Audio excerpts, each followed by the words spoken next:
भाषा और आप देख रहे हैं न्यूज क्लिक पर खोज खबर कार्यक्रम। आज जब पूरा देश शिक्षक दिवस मना रहा है, ऐसे शिक्षकों को याद कर रहा है जो देश और दुनिया को राह दिखाते हैं, ठीक उसी दिन हम एक ऐसी पत्रकार को याद कर रहे हैं जिन्होंने अपनी जान गंवाकर सच्ची और निर्भीक पत्रकारिता की लौ जलाए रखी। गौरी लंकेश। आज गौरी लंकेश की 6ठी बरसी है। 2017 में उनकी हत्या कर दी गई थी कर्नाटक की राजधानी बेंगलुरु में उनके घर पर। वह लंकेश पत्रिका निकालती थी। बुलंद भारत की बुलंद पत्रकार गौरी को आज हम सब निर्भीक पत्रकारिता के लिए जानते हैं, मानते हैं और एक तरह से वह पत्रकारिता की अलग ढंग की मिसाल हैं। 5 साल पहले चार्जशीट दाखिल हुई, लेकिन हुआ कुछ भी नहीं। सुनवाई इतनी धीमी गति से है कि परिजनों ने अपील की है कि फास्ट ट्रैक में सुनवाई हो।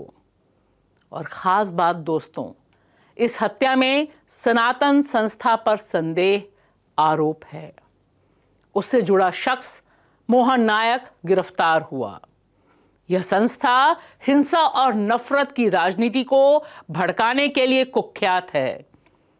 सिर्फ गौरी लंकेश ही नहीं, इस संस्था से जुड़े कार्यकर्ता 2013 में नरेंद्र दाभोलकर की हत्या करते हैं, 2015 में गोविंद पंसारे और MM कलबुर्गी की हत्या करते हैं, आरोप में पकड़े जाते हैं।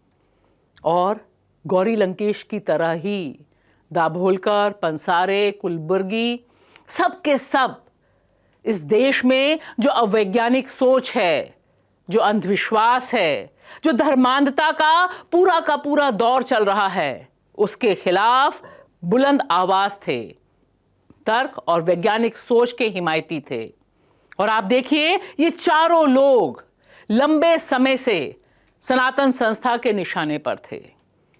दुख और दर्द इस बात का है कि सनातन संस्था और इस तरह के अनगिनत संस्थाएं देश में पत्रकारों को, तर्क और विज्ञान में विश्वास रखने वालों को अपने निशाने पर ले रही हैं। और हम बात कर रहे हैं गौरी लंकेश की। गौरी लंकेश ने इस संस्था और इस तरह की अनगिनत संस्थाओं के खिलाफ उसका जो खौफनाक नेटवर्क चल रहा था, उसका पर्दाफाश पूरी हिम्मत से अपनी पत्रिका में किया। तमाम धमकियों के बावजूद उन्होंने अपनी पत्रिका में इनके बारे में खुलासा करना बंद नहीं किया। और देखिए, तमाम धमकियां थीं, सब कुछ था, और हत्यारों ने वही किया जिसकी वे घोषणा लंबे समय से कर रहे थे। 2017 में उनके घर पर ही उन्हें गोली मार दी गई।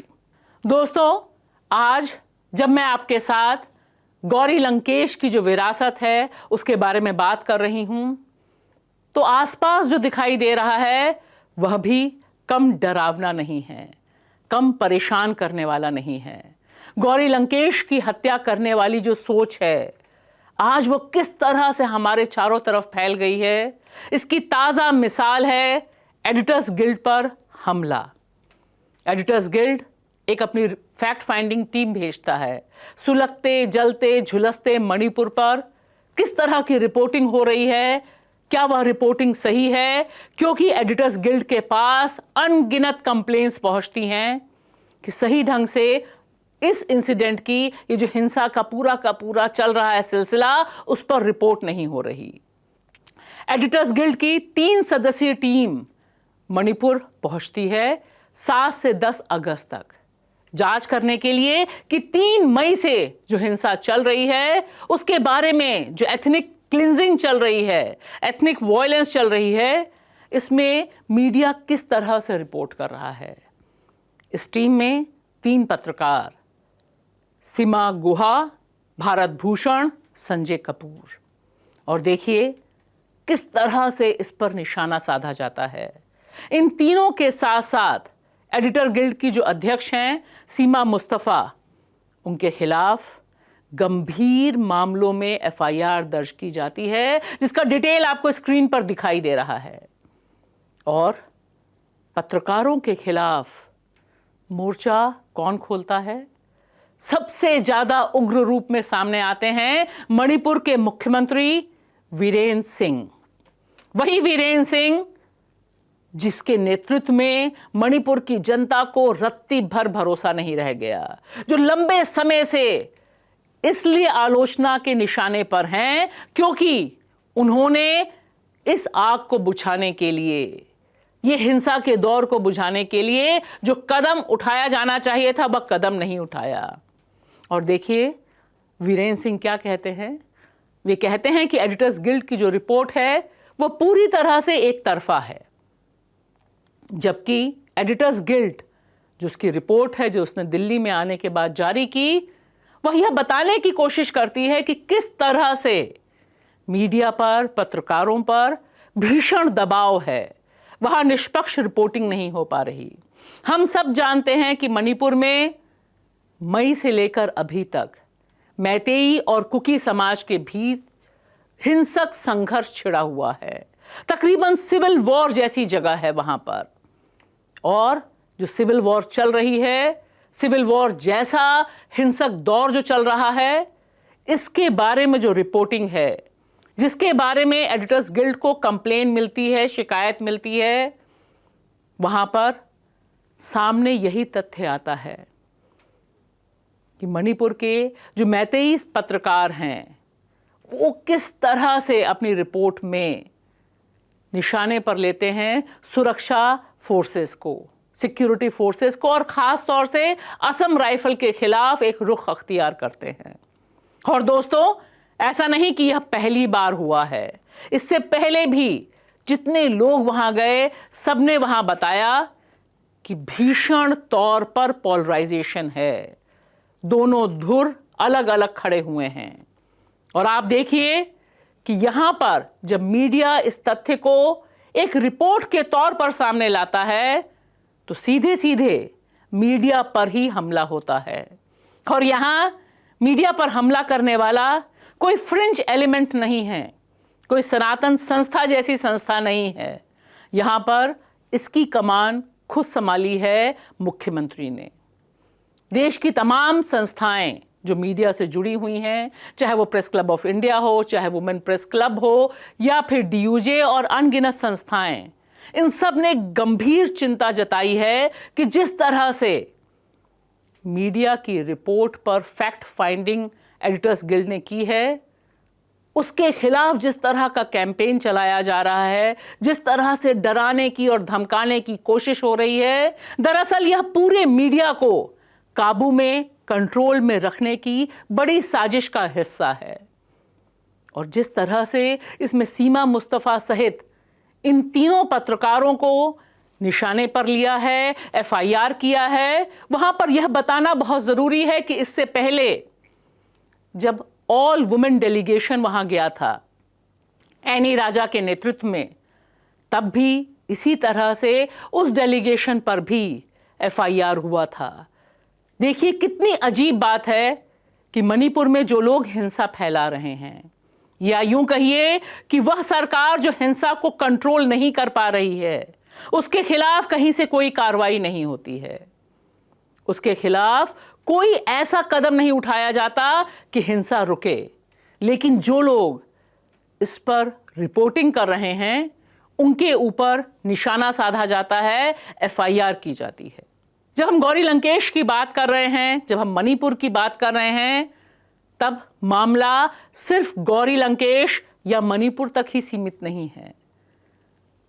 मीडिया पर, पत्रकारों पर नियंत्रण करने की होड़ जो लगी हुई है, उसमें उत्तर प्रदेश बाजी मारता हुआ दिखाई देता है। वहां तो योगी सरकार ने निगेटिव खबरों पर एक तरह से बैन यानी रोक ही लगा दी है। उन्होंने आदेश जारी किया कि निगेटिव खबरें जो सरकार के कामकाज पर सवाल उठाती हैं, उनकी जांच जिलाधिकारी करेंगे। और देखिए यह मामला, यहां पर तो जिलाधिकारी के द्वारा जांच करने की नौबत ही नहीं आई। एक पत्रकार शिशिर शुक्ला, उनके सामने दिखाई दिया कि कबाड़ में एनसीईआरटी की किताबें बेची जा रही हैं। उन्होंने वीडियो बनाया और इसके बाद उन्होंने पत्रकारिता का नियम फॉलो करते हुए शिक्षा अधिकारी को फोन किया ताकि उनका भी कमेंट लिया जा सके। शिक्षा अधिकारी ने तुरंत इस पत्रकार के खिलाफ ही एफआईआर दर्ज करा दी। मामला 420 के तहत दर्ज किया गया। यानी पत्रकारों की बोलती बंद करने के लिए क्या कुछ ये सरकारें कर रही हैं, यह अपने आप में अनूठा प्रयोग लोकतंत्र में चल रहा है।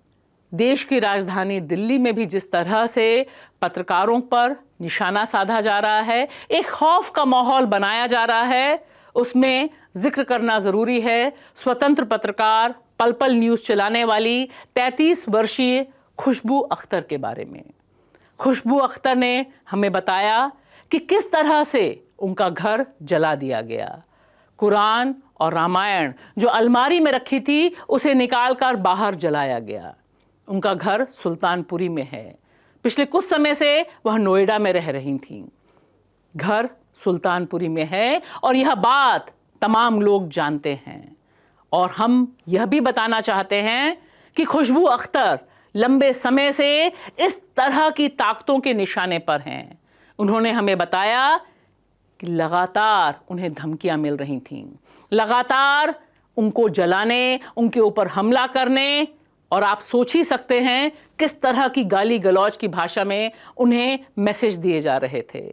सब कुछ हुआ देश की राजधानी दिल्ली में, और खुशबू की माने तो पुलिस पूरी तरह से मामले को रफा दफा करने पर उतारू है। ऐसा क्यों है? गौरी लंकेश और गौरी लंकेश की शहादत 6 साल बाद भी हमें बता रही है कि निर्भीक पत्रकारिता हमेशा सीधे सीधे सत्ता और झूठ से टकराती है, और आज के दौर में नफरत फैलाने वाली जमात से उसका सामना होता है। लेकिन सच्ची और निर्भीक पत्रकारिता कभी झुकती नहीं है, कभी डरती नहीं है, और इसकी जिंदा मिसाल है न्यूज़ क्लिक। देखिए, लाइक करिए, शेयर करिए न्यूज़ क्लिक। शुक्रिया।